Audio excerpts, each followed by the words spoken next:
Assalamualaikum warahmatullahi wabarakatuh. Perkenalkan, kami dari mahasiswa UIN Sultan Syarif Qasim Riau dari Fakultas Tarbiyah dan Keguruan jurusan Pendidikan Agama Islam semester 1 dari kelas 1F kelompok 8. Video ini dibuat untuk melengkapi tugas studi Quran dengan dosen pengampu Bapak Dr. Asmuri SAG MAG. Di sini kami dari kelompok 8 diberi amanah untuk membahas mengenai ilmu munasabah. Sebelum masuk penyampaian materi, izinkan kami memperkenalkan anggota kelompok kami terlebih dahulu. Yang pertama ada Abimanyu Hidayat Saputra. Yang kedua ada Muhammad Hakim. Yang ketiga ada Naila Ramadhani. Yang keempat ada Rahdatul Syifa Nasyirah.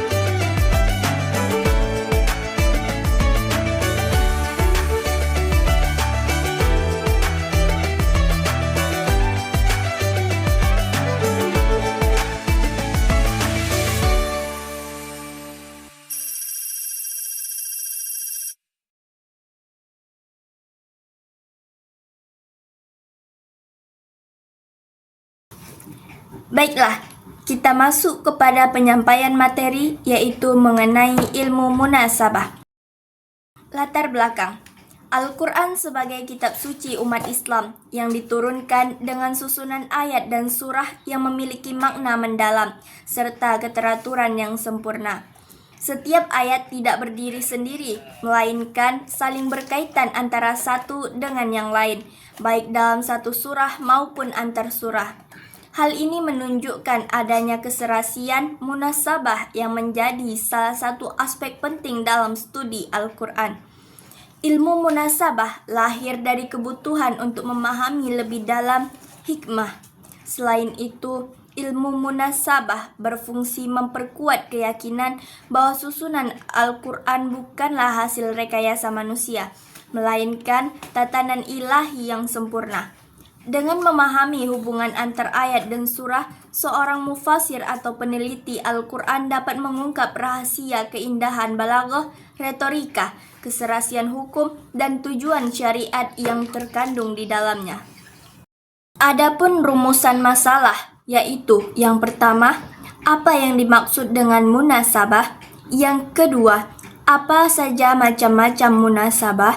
Dan yang ketiga, apa kegunaan mempelajari munasabah dari aspek pendidikan? Manfaatnya yaitu, yang pertama, agar mengetahui apa yang dimaksud dengan munasabah. Yang kedua, supaya mengetahui apa saja macam-macam dari munasabah. Dan yang ketiga, agar mengetahui apa kegunaan mempelajari munasabah dari aspek pendidikan.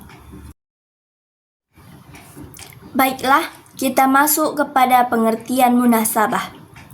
Secara bahasa, al-munasabah berasal dari kata nasaba yunasibu munasabatan yang artinya dekat atau qorib. Adapun al-munasabatu artinya sama dengan al-qarabatu yang berarti mendekatkan dan juga al-musyakalah yang artinya menyesuaikan. Imam Al-Suyuti mengartikan munasabah dalam bahasa adalah al-musakalah, keserupaan, al-muqarabah, kedekatan, tempat kembalinya pada ayat-ayat yang satu makna dan menghubungkan dengan ayat tersebut, baik yang umum atau yang khusus, yang bersifat logis atau indrawi, hayalan atau keterkaitan yang bersifat logika, seperti antar sebab dan akibat, antar dua hal yang sepadan dan dua hal yang berlawanan. Sedangkan ilmu munasabah adalah ilmu yang menerangkan hubungan antar ayat ataupun surah yang satu dengan ayat ataupun surah yang lain.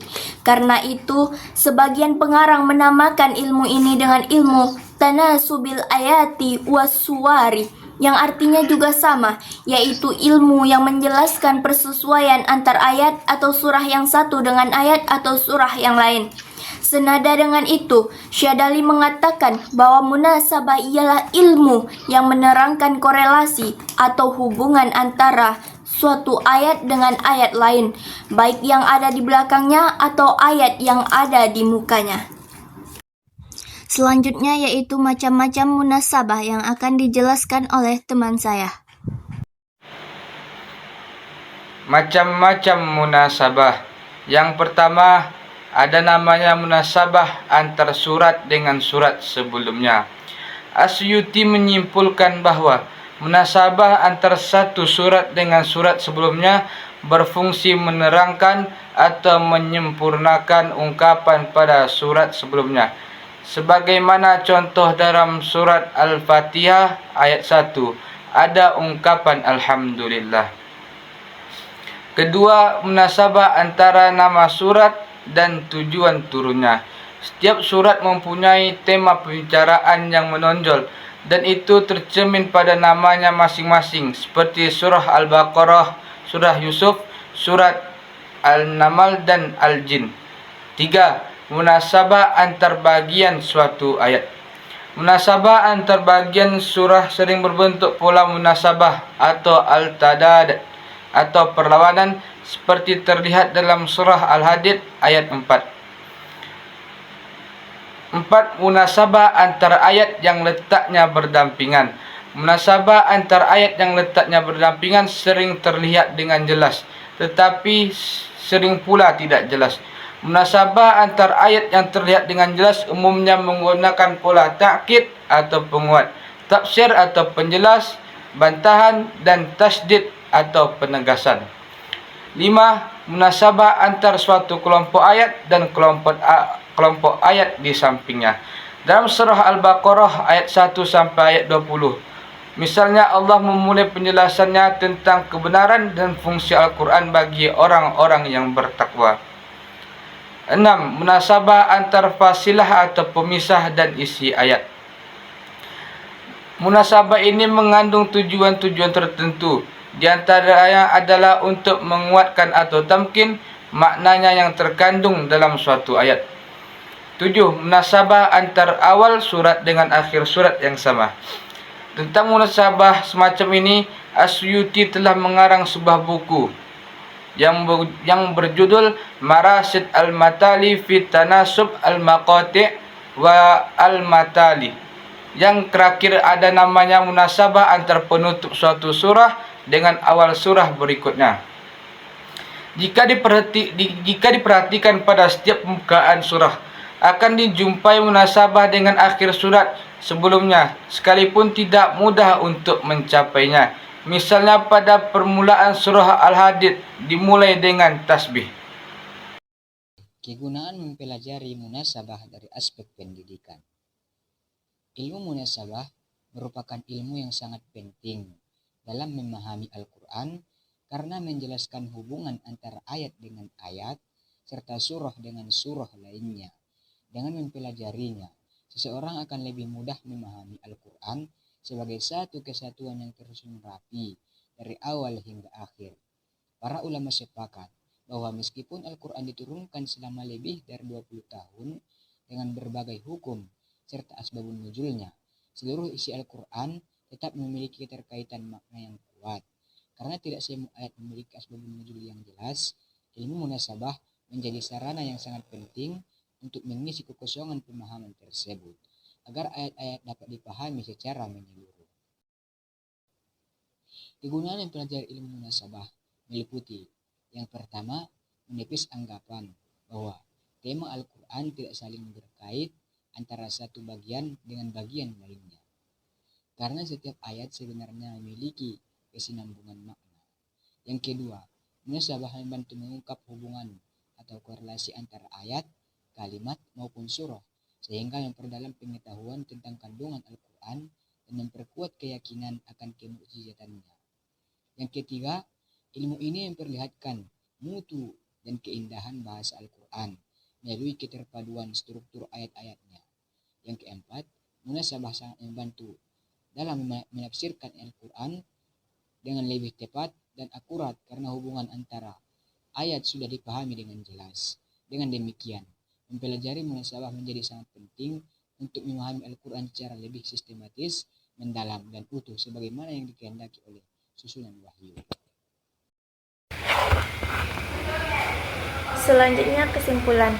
Ilmu munasabah adalah studi tentang korelasi dalam suatu ayat atau antar ayat pada beberapa ayat atau antar surat dalam Al-Quran. Macam-macam munasabah dalam Al-Quran yaitu munasabah antar surat dengan surat sebelumnya, munasabah antar nama surat dan tujuan turunnya, munasabah antar bagian suatu ayat, munasabah antar ayat yang letaknya berdampingan, munasabah antar suatu kelompok ayat dengan kelompok ayat di sampingnya, munasabah antar fasilah, pemisah dan isi ayat, munasabah antar awal surat dengan akhir surat yang sama, munasabah antar penutup surat dengan awal surat berikutnya. Dengan mempelajari munasabah akan dapat membantu seseorang dalam menafsirkan ayat-ayat Al-Quran secara lebih tepat dan akurat setelah diketahui hubungan interkoneksi suatu kalimat atau ayat dengan kalimat atau ayat yang lain sebagai satu kesatuan yang terintegrasi dengan baik.